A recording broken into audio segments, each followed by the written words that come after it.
Olá, boa noite a todos que estão presentes aqui, todos os presentes, todos aqueles que estão assistindo na sua poltrona. Hoje, nossa porção da Torá, porção Vaishlach, uma porção muito interessante, onde nós vemos aqui o encontro dos dois irmãos, Jacó e Esaú. Você sabe, às vezes, de vez em quando, tem brigas em famílias, né? As melhores famílias brigam, só que os dois irmãos também estavam brigando.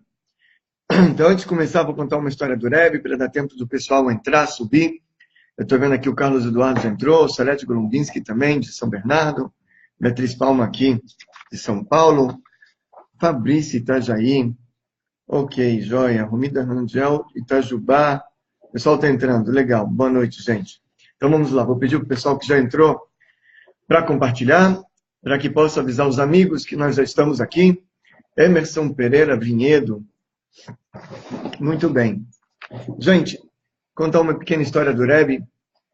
Essa história aconteceu em 1950. Em 1950 faleceu o Rebbe anterior, o sexto Rebbe de Chabad, que era o sogro do nosso Rebbe. E o nosso Rebbe, aliás, na época do Rebbe anterior, nos Estados Unidos, na década de 40, anos 40, o judaísmo lá era muito fraco. Tinha muitos judeus, mas eles não eram muito praticantes. Tinha paralelamente isso na Europa, o Holocausto, e afetou também de alguma maneira o judaísmo nos Estados Unidos, dos judeus lá. E muitos judeus não guardavam o Shabat. E o Rebbe anterior, ele chegando nos Estados Unidos, ele fez uma campanha para os judeus guardarem o Shabat. E o problema é que tinha muitos judeus que, se eles guardassem o Shabat, eles iam perder o emprego. Ou iam ter que fechar a loja no dia que mais vende. E eles iam ter problemas financeiros. Então, para ajudar essas pessoas, incentivá-los, o Rebbe anterior abriu um fundo de empréstimos sem juros para judeus que guardam o Shabat, que decidirem guardar o Shabat e tiverem algum problema financeiro. A pessoa pegava o empréstimo e pagava em suaves prestações ao longo dos meses, sem juros. O tesoureiro desse fundo chamava-se Yohanan Gordon. E uma vez por ano ele entrava no escritório do Rebbe e mostrava um relatório do fundo, como está o caixa, quantas pessoas pegaram emprestado, quantas pessoas devolveram empréstimo, quem doou para o fundo, um fundo que recebia doações para poder emprestar, e assim por diante. E todo ano o Rebbe anterior olhava o relatório e falava parabéns, muito bom, continue assim, etc. Uma palavra de incentivo, sempre o Rebbe dava. Agora acontece aqui que o Rebbe anterior faleceu. Nosso Rebbe assumiu a liderança, e depois, passando um ano, esse tesoureiro, Yohanan Gordon, ele entrou no escritório do Rebbe para mostrar um relatório para o Rebbe. Naquele ano, o fundo tinha dado um grande upgrade, um grande passo. Ele recebeu mais doações, ou seja, o caixa subiu. Conseguiu, então, fazer mais empréstimos para pessoas. As pessoas devolveram o empréstimo. Então, foi um ano bom, próspero para o fundo. E ele apresentou então, para o Rebbe o relatório. Mas o Rebbe, ele olhou e falou, Yohanan, não dava para fazer melhor? O Yohanan, ele ficou com uma cara assim, né? Ele esperava um parabéns, um muito bom. E o Rebbe falou, não dava para fazer melhor. Ficou sem jeito. E o Rebbe viu que o tesoureiro Yohanan estava sem jeito. O Rebbe virou para ele e falou, Yohanan, antes de dormir, nós falamos o Shema Israel. Isso é uma coisa que todo mundo deve fazer. Todo Benor que se preze também deve fazer o Shema Israel antes de dormir. E o Rebbe continuou e falou, e antes de falar o Shema Israel, nós fazemos um balanço de como foi nosso dia. Afinal de contas, esse dia é um presente que Deus deu para cada um de nós, mais um dia de vida. Então nós fazemos um balanço para saber e ver se esse dia foi bem aproveitado e se a gente não podia ter feito melhor. E toda noite eu me pergunto, será que eu não podia ter feito melhor? O Rebbe fala, será que eu não podia ter feito melhor, aproveitado melhor esse dia? E aqui, quem contou essa história foi o secretário do Rebbe, Lebel Groner, o nome dele. E esse rabino Lebel Groner, ele falou, imaginem só o Rebbe. O Rebbe é uma pessoa que trabalhava sem parar. Desde o primeiro momento que ele subiu na cadeira da liderança do movimento racídico Chabad mundial e, consequentemente, do movimento do judaísmo mundial. Ele não descansou um segundo, falou o secretário.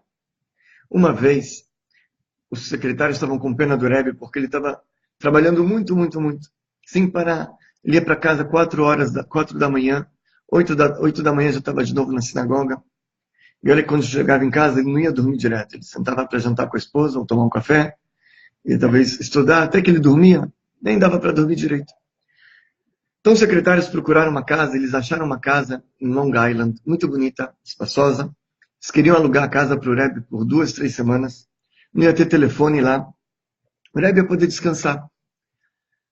Depois que eles conseguiram a casa, eles elegeram um dos secretários mais velhos para dar o convite, para fazer a sugestão para o Rebbe.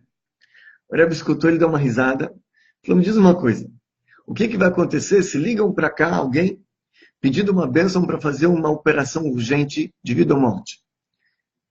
Vocês vão falar para ele, espera daqui a 2 semanas a gente vai perguntar para o Rebbe. Imagina que um rapaz com uma moça, um casal vão se encontrar, vão decidir casar, e eles querem minha bênção para ficar noivos. Vocês vão responder, espera 2 semanas para ficar noivos? E ele falou, me diz uma coisa, quantas cartas chegam por dia aqui que eu respondo? O secretário falou, mas média 250, 300. O Rebbe falou, e quanto que é 250 vezes 2 semanas? Então, quando eu chegar, você vai me apresentar uma pilha enorme de cartas e vai falar, o pessoal está esperando a resposta urgente. Você chama isso de férias? Eu vou ficar aqui. Em 44 anos que o Rebbe foi Rebbe, ele não tirou um dia de férias. Um dia. Não só isso, gente. O secretário, ele contou uma história. De que certa vez, vieram muitas visitas para o Rebbe de Israel. Muitos judeus de Israel vieram passar as festas na sinagoga do Rebbe. Eles chegaram lá, e depois das festas, o Rebbe falou, pode avisar que eu vou receber amanhã os visitantes no meu quarto particular. Uma entrevista particular, chamada Yehidut. O secretário falou, olha, Rebbe, muita gente, talvez a gente possa dividir em 2 dias. Ele falou, tá bom, dividir em 2 dias, boa ideia. E assim foi. As pessoas começaram, era terça e quarta-feira. O Rebbe começou a receber as pessoas às 8 da noite. E ele acabou no dia seguinte, 10h30 da manhã. Ele ficou 14 horas e meia recebendo as pessoas no seu quarto, no seu escritório. No primeiro dia. As pessoas às vezes ficavam 3 minutos, 5 minutos, não mais. Era raro alguém que ficasse um pouco mais que isso. Era muita gente, o Rebbe não podia não podia dar atenção mais do que 5 minutos para cada um. E mesmo assim ele ficou até 10h30 da manhã, 14 horas e meia recebendo pessoas. No dia seguinte, o secretário falou, Rebbe, talvez a gente possa adiar as entrevistas para quinta-feira. Ou seja, fez na terça. Na quarta noite, o secretário falou, adia. Ele falou, por quê? O secretário falou, foi muito exaustante para o senhor ontem. Ele falou, olha, eu vou lhe falar uma coisa. As pessoas que vieram aqui, eles são de Israel. Se eu atender eles na quinta noite para sexta de manhã, eles não vão conseguir viajar na sexta porque vão chegar no Shabat em Israel. E não pode. Então eles vão passar mais um Shabat longe da família. E domingo, que é dia normal em Israel, que as pessoas trabalham, eles vão perder um dia de trabalho. Então nada feito. Faz hoje à noite. O Rebbe começou a receber as pessoas 8 da noite e acabou no dia seguinte às 11 da manhã. Terceiro Rebbe. E o Rebbe ele falava, será que eu não podia fazer melhor? Antes de dormir ele pensava naquele dia. Será que eu não podia ter feito melhor? Então esse é o nosso Rebbe, gente. Esse era o nosso Rebbe. E esse também é um ensinamento para cada um de nós. A gente tem que pensar antes de dormir. Como é que a gente aproveitou o dia? Será que eu não podia ter feito melhor?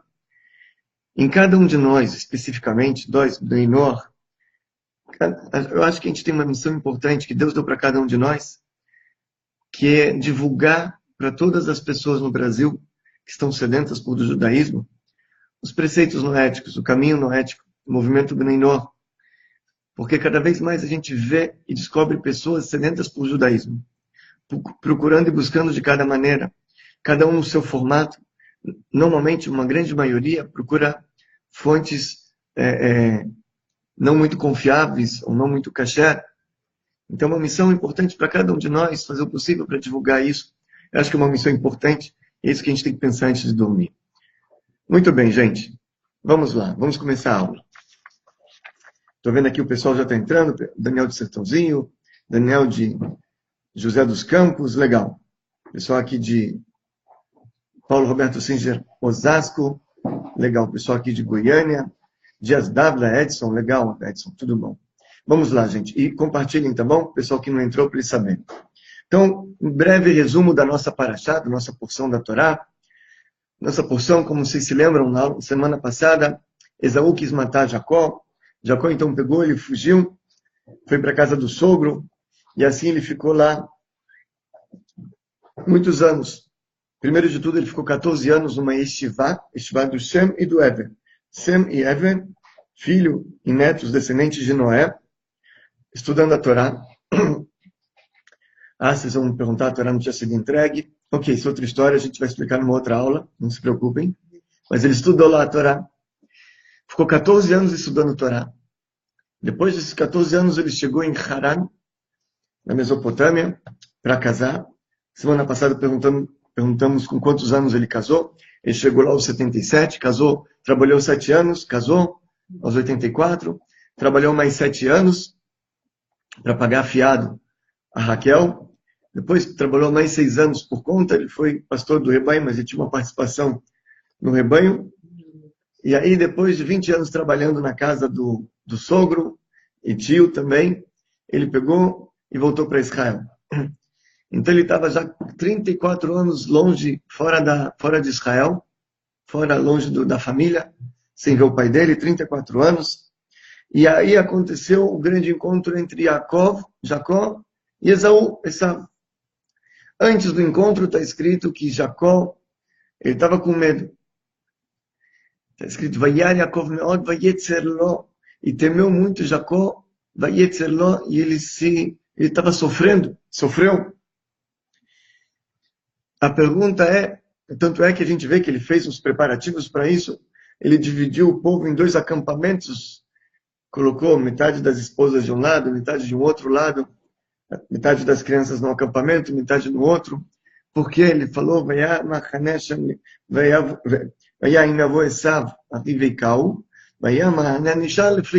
se meu irmão, o Esaú, ele me bater, conseguir acabar comigo, pelo menos outro acampamento vai sobrar. E depois ele fez um outro preparativo, ele pegou alguns mensageiros e mandou presentes para o Esaú. Ok? Mandou bois, mandou camelos, mandou uma série de animais. Exatamente. Gente, uma pergunta para vocês aí. Quem sabe quantos animais ele mandou para o Esaú? Ok? Isso é uma pergunta difícil, mas tudo bem. 10% de tudo que ele tinha. Boa, muito bem, Fabiola. 10% do que ele tinha, ele mandou o dízimo, 10%. Agora, quanto que foi esses 10%? Quantos animais no total? Quem está em casa pode abrir aí o Rumash, fazer a conta. Enquanto isso, a gente prossegue aqui na nossa aula. Vocês postem aqui, gente, tá bom? Ele mandou uns mensageiros, uma delegação, outra delegação, terceira delegação e assim por diante. E no momento, só que o Esaú estava vindo com 400 homens para guerrear com Jacó. Esaú estava com muita raiva, 34 anos ele não esqueceu a raiva. Normalmente uma pessoa passa um tempo, ela calma, né? Você tem raiva de alguém, mas depois de 1 ano que você não vê ele, 2, 3, 5 anos, chega uma hora, ok, a ira placa. Você não consegue guardar a raiva da pessoa muitos anos. Chega uma hora que você acalma, não é? Natural de um ser humano. O Esaú não. 34 anos ele não viu o irmão, ainda queria matar o irmão. O Esaú, ele fez algumas coisas para não esquecer o ódio com o irmão. Ele se esforçou para não esquecer o ódio. O que Esaú fez? Algumas coisas. Primeiro, está escrito que ele colocou o nome da cidade onde ele morava de Seir, na terra de Edom. Seir em hebraico vem da palavra Sear. Sear significa cabelo, pelo. Isso era para lembrar que quando Jacó entrou para pegar as bênçãos do pai, o que ele fez? Ele colocou pelo de cabra aqui. E aí o Isaac apalpou e falou, as mãos são as mãos do meu filho Esaú, são peludas. Então ele colocou isso para não esquecer que o Jacó pegou as bênçãos do pai. Aonde? Na terra de Edom. Edom, ele colocou o nome da terra dele de Edom. Cidade de Seir, na terra de Edom. Edom vem da palavra Adom em hebraico. O que é Adom? Vermelho. Isso lembra o quê? Quando Esaú ele chegou do campo cansado. Falaram nossos sábios que ele fez 15 anos naquele dia. Matou, assaltou e estrupou. E ele voltou para casa. E o irmão dele, Jacó, estava cozinhando lá umas lentilhas vermelhas. Esaú, o que ele fala? Me dê de comer desse vermelho. E aí ele falou, ok, te dou, mas você vende a primogenitura. Então ele colocou o nome da terra de Edom, para lembrar o vermelho, que o irmão pegou a primogenitura dele. Comprou, mas ele vendeu, mas ele não quis esquecer isso. Ok. Ele teve um filho depois, o Esaú. Colocou o nome do filho de Ahi. Ahi em hebraico é meio irmão. Ele não queria esquecer o irmão. Ele não queria esquecer o ódio pelo irmão. Mas ok, assim foi. E aí eles se reencontraram naquele momento. Deus fez com que o coração, a ira do Esaú se aplacasse. Eles se abraçaram. E não aconteceu nenhuma guerra. O final foi um final feliz, pelo menos naquele momento. E cada um depois partiu para o seu lado. Mas a pergunta que a gente faz aqui, gente, uma pergunta simples.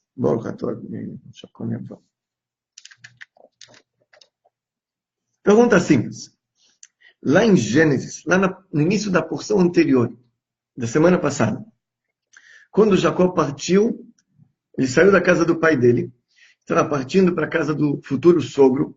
Está escrito que ele pernoitou naquela noite num local onde futuramente foi construído o Beit HaMikdash, o templo.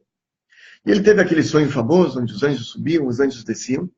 E Deus se revela para Jacó no sonho e fala: Anohi yeimach ushmantiro bechol Hashem telech velo ezavcha ad Hashem imasiti asher dibarti lach. Eu estarei com você, assim Deus fala para Jacó, e guardarei você aonde você andar. E não vou te deixar, não vou te largar até que eu vou cumprir aquilo que eu te prometi. Deus, ele prometeu lá no início da porção da semana passada, no Gênesis 28 ainda lá. Ele fala o quê? Deus promete, vou te cuidar. Até que eu te trago de volta aqui para a casa do teu pai, você está garantido. Depois ele estava na casa do Labão. E na hora de voltar, Deus se revela para Jacó e fala: escuta, Jacó, chegou a hora de você voltar. Chuva eretz avoterra, volta para a casa dos seus antepassados. Vegueimar, e eu estarei com você. Ele tem duas promessas que Deus vai estar junto com ele, que Deus está protegendo. De repente, aparece o irmão e fica com medo. Deus te prometeu. Talvez fosse uma pessoa como nós, a gente podia talvez não ter tanta fé, duvidar, não sei, ter medo. Mas Jacó, um tzadik, um justo tão grande como ele, se Deus prometeu para ele, por que ele teria medo? Não dá para entender por que ele teria medo. Certo? Deus te prometeu. Teve um outro que teve medo também, na Torá. Um outro que teve medo de guerrear com alguém. Vocês sabem quem foi? Moisés. Moisés era muito corajoso. Moisés entrava no palácio do faraó, na cara e coragem, sem exército, como falam no Rio de Janeiro. Entrava na moral. Ele entrava, tinha lá leões, os leões ficavam com medo de Moisés. E ele falava com o faraó. Ele é muito corajoso, Moisés. Não tinha medo de ninguém.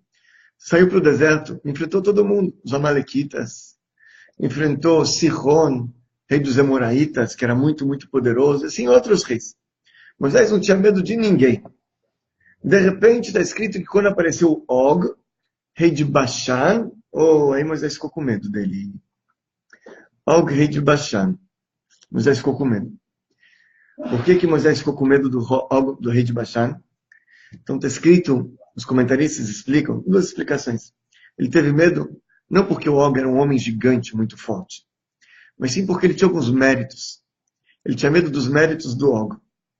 E quais eram esses méritos? Então, tem uma explicação mais simples, que esse Og, ele viveu muitos anos. Ele ainda vivia na época do Abrão e da Sara.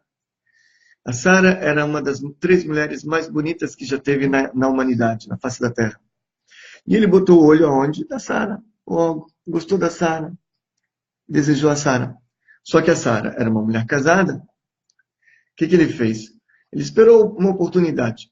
Quando teve a guerra de Sodoma e Gomorra, e 4 reis poderosíssimos conquistaram a cidade de Sodoma e Gomorra e mais 3, raptaram o sobrinho da Sara, que era o Lot, levaram ao cativeiro. O Og, ele se aproveitou e falou: Abrão, vai correndo pegar o teu sobrinho. Foi pego ao cativeiro, preso de guerra. Corre, corre antes que seja tarde. Vai rápido. E aí Abrão foi perseguir aqueles 4 reis. Qual era a verdadeira intenção desse Og? Que o Abrão morresse na mão desses 4 reis. Afinal, eram muito poderosos. E ele, então, ia casar com a Sara.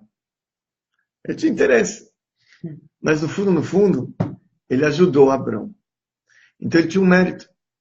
E foi esse mérito que Moisés tinha medo dele. Ok. Essa é uma explicação. Tem uma outra explicação. O Arizal fala que Moisés não teve medo somente disso. Tinha outra coisa. Og era rei da onde? De Bashan. Bashan você escreve Beit Shin Nun, que são os iniciais do nome Shimon ben Netanel. Foi um grande tzadik na época do Talmud, um homem muito sábio, um grande justo. Os ditos dele estão mencionados no Talmud. E naquele momento a alma desse Shimon ben Netanel estava dentro do Og. Então Moisés teve medo. Ele só guerreou quando Deus virou para Moisés e falou: Al tiral toque biatcha natati oto. Não tenha medo porque eu dei ele na sua mão. Aí Moisés fez a guerra. Então não é que ele tinha medo físico, ele tinha medo dos méritos. E aqui, no nosso caso do Esaú também.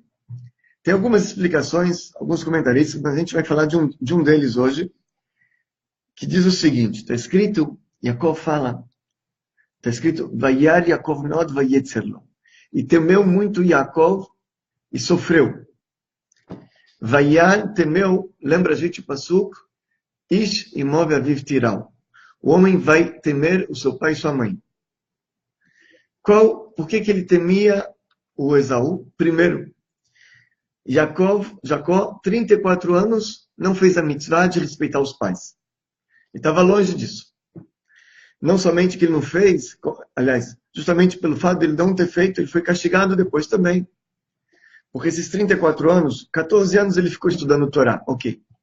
Mas depois 22 anos, esses 20 até o momento que falamos, e depois mais 2 até ele chegar na casa do pai dele em Israel, 22 anos ele não fez a mitzvah de honrar o pai, respeitar e temer o pai. O que aconteceu depois? José que era o filho, digamos assim, escolhido, ou predileto do Jacó, que lhe deu uma túnica a mais, foi jogado num poço, foi vendido para os egípcios. E também ficou 22 anos sem ver o filho. Aqueles 22 anos que ele não honrou o pai, foram os 22 anos que o José não honrou também o pai, que ele não viu o filho dele. Foi castigado. Enquanto isso, Esaú, ele honrava muito o pai. Ele era um perverso, mas nessa mitzvah, ele era muito caprichoso. Ele fazia essa mitzvah com todo o afinco, muito meticuloso nessa mitzvah, muito empenhado. Você sabe, a gente quando vai trabalhar, vai para o escritório, a gente bota uma roupa melhorzinha. Vai para uma reunião com o cliente, você te bota uma gravata, bota uma roupa. Vai num casamento, você se veste bem. Você vai visitar teus pais, ok, você bota uma bermuda, um short, um chinelo. Ok? Esaú era o contrário. Quando ele ia trabalhar, ia caçar, ele botava aquelas roupas todas. Quando ele entrava na casa do pai dele, na tenda do pai dele, do Isaac, botava roupa de Shabbat. Ele honrava muito o pai. Está escrito que o pai casou aos 40 anos. Quando Esaú fez 40 anos, ele falou, papai casou aos 40, eu também vou casar aos 40. Pegou 2 esposas. Ele honrava muito o pai. Nesse ponto, ele era muito bom. Jacó não honrava. Ele tinha medo do Esaú por isso. Então essa é a primeira coisa. Está escrito, Vayar Yaakov meod vayetzerlo. Ele temeu Jacó. Temeu o quê? Ele temeu que ele não tinha mitzvah de temer o pai e a mãe. Depois está escrito, vayetzerlo, ele sofreu. Isso foi um comentarista que lembra o quê? Tem um versículo em Levíticos 18, naquele trecho que fala sobre relações incestuosas.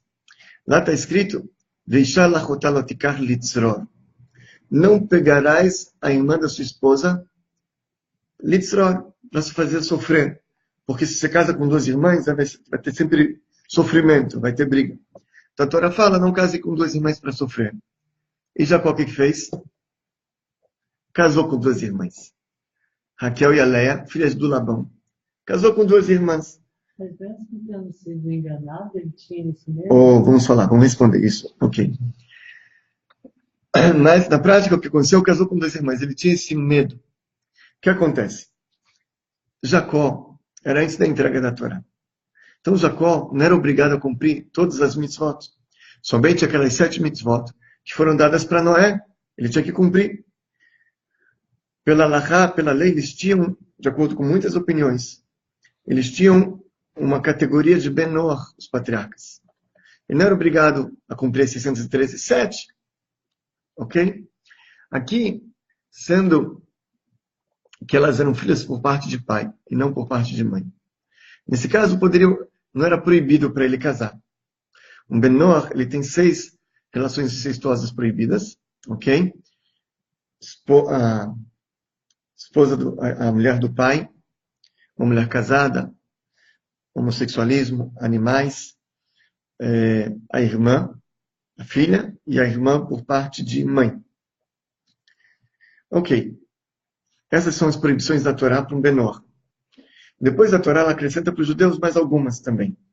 Uma irmã por parte de pai, um judeu também não pode casar. Certo? Um Benor poderia. Tem problemas, é claro, cromossomo, não é aconselhável, nem prima. Mas eu estou falando pela Halachá, não pela genética, não pela ciência, não pela saúde. E ele aqui, o que acontece? Como Benor, ele poderia casar. O que aconteceu aqui, o que levou ele, na verdade, a casar com as duas irmãs? A pergunta é o seguinte, ele cumpria, Jacó, todas as mitzvot. Está escrito que ele fez tudo. Tudo que ele podia fazer, ele fez. Comeu matzah em Pesach. Mesmo que eles não tinham ido para o Egito ainda, ele comeu matzah em Pesach. Escutou shofar em Rosh Hashanah. Fez tudo. Jacó fez tudo. Assim como Abraão e Isaac também fizeram. Por que essa mitzvah ele não cumpriu? Casou com a irmã. Então o Rebbe ele dá uma explicação aqui fantástica. Muito interessante. Ele fala o seguinte.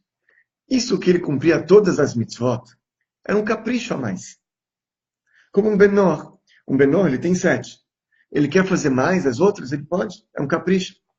Ele faz como voluntário para Deus. Um presente que ele dá para Deus. Não uma obrigação. É um presente, é um capricho a mais. No momento que esse capricho dele está prejudicando uma outra pessoa, aí esse capricho já não é mais capricho. Já não pode fazer. E no caso de Jacó, o que aconteceu? Ele chegou lá na casa do sogro e falou, eu quero a Raquel. Ele prometeu para a Raquel, a gente vai casar. E por 7 anos ele trabalhou para a Raquel. E faziam planos. Raquel, a gente vai casar, a gente vai ter filhos. Vamos educar eles assim. Vamos morar aqui. Vamos fazer isso, vamos fazer aquilo. 7 anos namorando. 7 anos conversando. Olha, daqui a 7 anos nós vamos casar. E a gente vai ter uma família. Então, tinha um sonho dos dois. De repente ele casa e era Leia. Se ele fosse cumprir o capricho dele de não casar com 2 irmãs, ele ia estar magoando muito a Raquel. Ele ia estar descumprindo também a promessa que ele fez. Então, no momento que ele vai magoar outra pessoa por causa do capricho dele, já não é mais capricho. Já não é mais capricho. Então ele falou, eu preciso casar com ela para não magoar ela. Ele abriu mão do capricho dele, da devoção ao serviço a Deus que ele tinha, que para ele não era uma coisa pequena. Imagina para o Jacó, o patriarca Jacó, não era uma coisa pequena servir a Deus. Porque ele serviu a Deus todos os dias, minutos e instantes da vida dele. Para ele abrir mão disso foi muito difícil. Mas para não magoar uma outra pessoa, ele falou, eu não posso assumir um capricho para mim se eu vou magoar uma outra pessoa. Essa é a visão do Rebbe. E daqui, gente, a gente aprende muita coisa boa, muita coisa interessante. Primeiro, uma coisa que a gente aprende. O Rebbe ele fala que nessa mesma sihá, que Bnei Noach, eles receberam sobre si algumas coisas. Ok? uma das coisas que eles receberam depois do dilúvio é de não enganar, é de não fazer, de algumas coisas. Uma delas era não enganar. No momento que a sociedade Benei-Noach, a sociedade, ela recebeu sobre si certas condutas, de acordo com a Torá, aquilo se torna lei para Benei-Noach. Então, por exemplo, antigamente era permitida a poligamia. Jacó casou com 4 esposas, não é? Rei Davi tinha 8, 7 esposas, 11 concubinas. Não vou nem falar do rei Salomão. Era permitido. Hoje em dia, a sociedade... Ok, teve um rabino Gershon Mora Golá, o Luzeiro do Exílio, quase 1000 anos atrás, ele proibiu na Torá. Historicamente, essa proibição para um judeu, um Benor talvez poderia casar com mais de uma esposa. Mas como a sociedade moderna assumiu sobre si não ter isso, é considerado adultério, por exemplo, então hoje é proibido para um Benor ter 2 esposas, porque a sociedade moderna proíbe. Talvez você pegue esses países no Oriente, onde lá existe um costume da pessoa ter mais esposas. Talvez lá não seria proibido na Torá, pela Torá, um Benor ter mais de uma esposa. Hoje em dia tem. Porque a sociedade não proíbe. Certo? Então, no momento em que um Benor, a sociedade assumiu um certo tipo de conduta, é uma conduta boa e positiva, então isso se torna uma lei para Benor também. Essa lei da sociedade se torna uma conduta. Ok? Mas uma coisa importante que a gente aprende daqui, gente, é o seguinte. A gente não pode fazer nossos caprichos às custas dos outros. Ao que eu me refiro?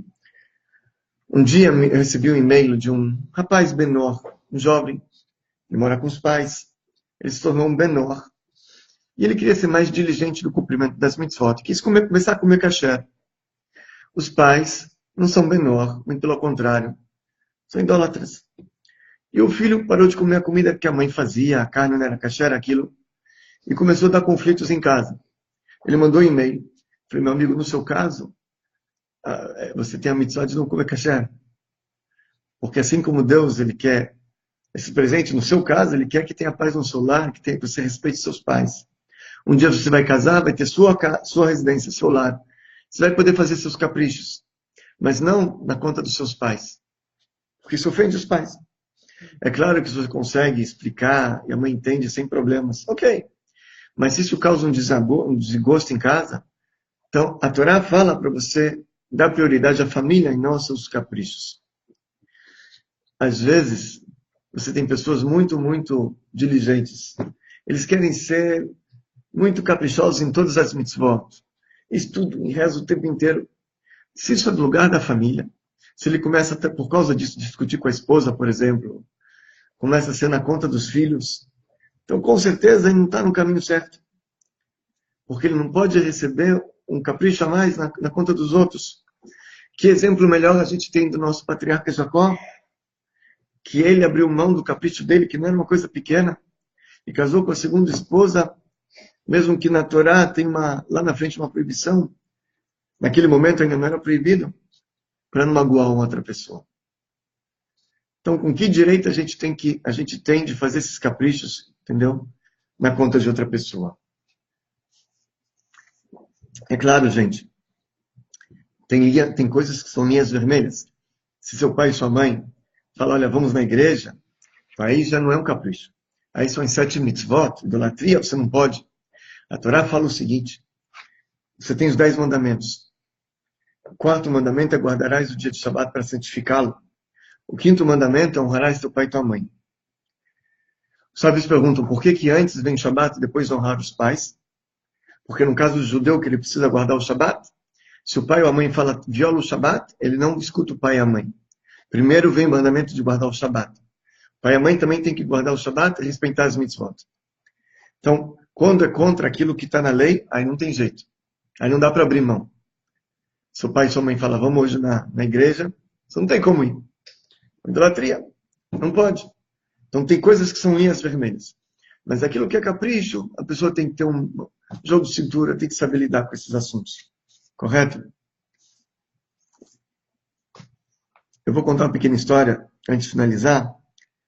E depois, pessoal, quem quiser fazer algum comentário, tá bom? Eu quero ver se alguém já descobriu quantos animais tem. Deixa eu ver se alguém postou aqui, gente. Quantos animais? Não estou vendo ninguém aqui. Ninguém tem uma pequena ideia, gente? Essa é uma pergunta difícil também, né? Não vamos aqui desmerecer nossa comunidade Brendor, porque realmente é uma pergunta que nem qualquer um sabe. Bom, uma aqui falou 5 mil, eu não vou falar nem o nome de quem é, porque está muito longe disso. A Valdete, 490 animais. Não, Valdete, foi menos. Foi menos, a gente conta lá, tem um pouquinho menos. Quem tem menos do que isso. Quem mais? Deixa eu ver aqui. Bom, não estou vendo mais nenhuma postagem referente aos animais. Daniel Honório, 550. Não, Daniel. Tá frio, tá frio. Mais para baixo. Menos. Bom, enquanto vocês vão postando aqui, eu vou contar uma pequena história. Tinha um senhor... 603 é o número das mitzvot, certo? Tinha um senhor que morava em Nova York. Se não me falha a memória, o nome dele era Abba Plinsky. Sobrenome Plinsky, eu acho que era o nome dele. Não tenho certeza, mas assim, minha memória também, eu acho que é. Ele era um comerciante de selos. Naquela época, tinha pessoas que comercializavam selos, colecionadores, ganhavam dinheiro com isso. E certa vez, ele foi fazer um negócio com um judeu em outro estado, acho que era na Filadélfia, se não me falha a memória, alguma coisa assim. Ele viajou até lá, pediu uma bênção para o Rebbe, viajou até lá. Era um negócio que podia ser um bom negócio. Sentou com o homem, mas não conseguiram chegar num denominador comum. E o negócio não saiu. Bom, esse Abba Plinsky era um Hassid do Rebbe, um aluno do Rebbe, devoto do Rebbe. E ele sabia que se Deus juntou ele com aquele outro judeu, não é por acaso, não é para ganhar mais alguns dólares. Mas tem uma missão ali. Então ele começou a pegar esse cliente, esse outro comerciante de selos, começou a aproximar ele. Ele mandava de vez em quando para ele algumas coisas para ele estudar. Depois de um tempo, esse homem mudou para Nova York. E aí quando ele mudou para Nova York, esse Hassido, o Abba Plinsky, ele via para a casa dele e falou: olha, por que você não come kasher? Você vai comer kasher? Ele falava: mas kasher é caro. Ele falou: não, mas eu te ajudo então, eu vou comprar para você comida. Ele falou: mas onde você vai comprar? É longe e tal. Eu preciso de marmita, eu não sei cozinhar. Eu tenho que ter comida pronta, por favor, não insista. Mas o Abba Plinsky insistia para ele comer kasher. Ele falou: não se preocupe, eu vou resolver seu problema. Eu vou te trazer toda semana aqui 14 marmitas para 2 refeições diárias, você vai comer kasher. No almoço e na janta. Ok. O amigo dele falou: tá bom. E esse Abba Plinsky, ele viajava uma vez por semana, ele saía mais cedo do trabalho, trabalhava meio expediente. Saía mais cedo. Pegava o metrô desde o Brooklyn e ia até o outro lado da cidade. Levava quase 2 horas para chegar no outro lado, com a condução que tinha naquela época. De metrô, ônibus, andava uma parte a pé. Porque somente no outro lado da cidade, era o único local em Nova York, naquela época, 1900 e não sei quanto, lá vai fumaça, que vendia quentinha pronta, congelada, para a pessoa comer. Ele andava, era muito caro, ele gastava 25%, 30% do salário dele para comprar aquelas quentinhas. Não era nem o dízimo que ele gastava, era quase 30%. Depois voltava carregando aquelas 14 quentinhas, todo aquele trajeto, e entregava para mim. E aí passava um tempo, tal, e o amigo falava: por favor, não insista, não traga, eu como. Eu me viro aqui, eu como. Mas ele insistia, ele trazia, e passou-se assim vários meses. E o amigo sempre insistia para ele: não precisa trazer, não faz isso por mim, por favor. Tal. Até que um dia o amigo veio e falou: olha, por favor, para de comprar, eu não estou comendo. O Abba Plinsky falou: você não está comendo? Imagina, faz quase um ano que eu estou saindo mais cedo do trabalho, perdendo meio dia de emprego, eu perco dinheiro com isso, e eu ando 2 horas de ida, 2 horas de volta, mais não sei quanto tempo lá, quase 5 horas do meu dia eu fico esperando lá, gasto 30% do meu salário para você comer kasher, e você não está comendo. Por que você não está comendo? Ele falou: é salgada. Comida salgada. Ele falou: ai, ele estava quase enforcando a pessoa. Ele falou: mas, escuta, o que você faz com a comida inteira? O que você faz com a comida, então? Ele falou: meu cachorro adora. Abba Plinsky, ele não sabia o que fazer. Ele não sabia se enforcava o homem, se ele se enforcava Ele voltou chorando para casa. Mulher, você não acredita. O que aconteceu? Olha, estou totalmente desapontado. Que coisa, ele chorou. Ficou de cama uma semana. Uma semana ficou de cama. Ok, passou-se alguns anos, vários anos. E o Abba Plinsky morava no mesmo bairro onde fica a sinagoga do Rebbe. E tinha um comitê lá, um grupo que eles organizavam Shabbat para jovens estudantes judeus. E naquele Shabbat, o que eles faziam? Traziam muitos jovens de universidades para aquele bairro, distribuíam eles em casas de pessoas que moravam no bairro. Eles dormiam e comiam nessa casa, iam rezar na sinagoga, tinham aulas, tinha uma programação inteira. E chegou na casa do Abba Plinsky, o Abba Plinsky não estava, um jovem batendo a porta, a esposa recebeu ele, aqui está teu quarto, vem, senta, come alguma coisa, botou alguma coisa para ele comer. O jovem falou, eu não vou comer nada aqui. Ela falou, por que não? Escuta, pode comer, não vou te cobrar nada, come. Falou, não vou comer nada aqui. Falou, mas o que foi? Falou, não, eu sei que vocês estão me trazendo aqui para fazer com que eu fique religioso, fazer minha cabeça, eu já sei de tudo. Eu não quero ser um religioso. E sendo assim, você vai me dar de comer, e aí eu vou ficar te devendo, e vocês vão, eu não quero nada. Falou, não se preocupa. Você pode comer, ninguém vai te pressionar a ser religioso, nada disso. Aí ele acabou cedendo, começou a beliscar o bolo, alguma coisa que ela colocou para ele comer. E ela perguntou, me diz uma coisa, meu jovem, o que te trouxe até aqui? Por que você veio passar Shabbat? Você está com tanto medo da gente? Por que você veio passar o Shabbat conosco? Falou, sabe, eu estava na universidade e tinha lá um cartaz pendurado sobre esse Shabbat. E meu avô sempre falava que nesse bairro, né, onde mora o Rebbe, tem os Hassidim muito estranhos, especiais, assim. Tem gente muito especial. Porque meu avô, ele tinha um amigo que toda semana trazia para ele comida. E ele dava para o cachorro. Mas o homem, ele se esforçava tanto, gastava uma fortuna para o meu avô, só para o meu avô comer caché. O meu avô dava para o cachorro porque a comida era salgada. Mas ele falou, olha, um dia vale a pena você conhecer essas pessoas. Então vim, eu estou aqui. A esposa do Abba Plinsky deu um sorriso e falou, você sabe o nome dessa pessoa? Ele falou, não me lembro não. Ele falou, daqui a pouco ele vai entrar. E o Abba Plinsky entra em casa, o rapaz ele pula em cima do Abba Plinsky, abraça ele, né? E passou o Shabbat. Ele não voltou para a universidade, esse rapaz.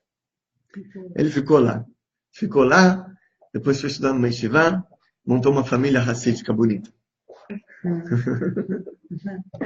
Mas por que eu contei essa história? Um Hassid é aquele que abre a mão de suas coisas em prol dos outros. É como Yaakov, era um Hassid. Ele abriu a mão dos seus caprichos em prol dos outros, em prol da Raquel. Então é muito fácil a gente cuidar da gente, né? Eu preciso, eu quero aquilo. Em primeiro lugar, o que seu próximo precisa? E Abba Plinsky era um exemplo disso. Gastava 30% do salário quase. Viajava não sei quantas horas, toda semana, só para que o outro pudesse comer um caché. Então, esse é ensinamento para cada um de nós, gente. Cada um de nós, a gente tem que pensar no próximo. Deus escolheu cada um de nós para conhecer a verdade, não é? A gente não pode ficar nos nossos caprichos somente, a gente tem que ensinar os outros também. Ok. Gente, vamos lá. Alguém pergunta alguma coisa aqui? Vamos ver. 17, não tinha 17, tinha mais.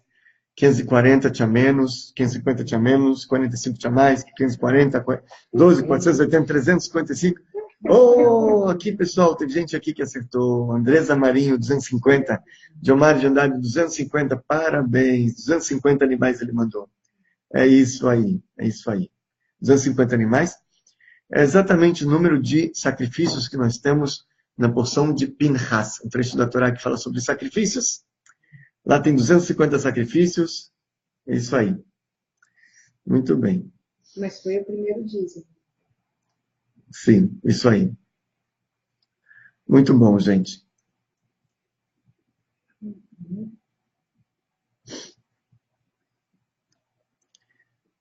Aqui, então, o Jonatas aqui ele pergunta alguma coisa sobre Yaakov deu dízimo a Esav para cumprir sua promessa feita em Beit Kel. Exatamente. Quando ele estava saindo, boa, Jonatas, bem lembrado, isso aí. Quando Jonatas estava saindo, quando Jacó, ele estava saindo, fugindo de casa, indo para a casa do Labão.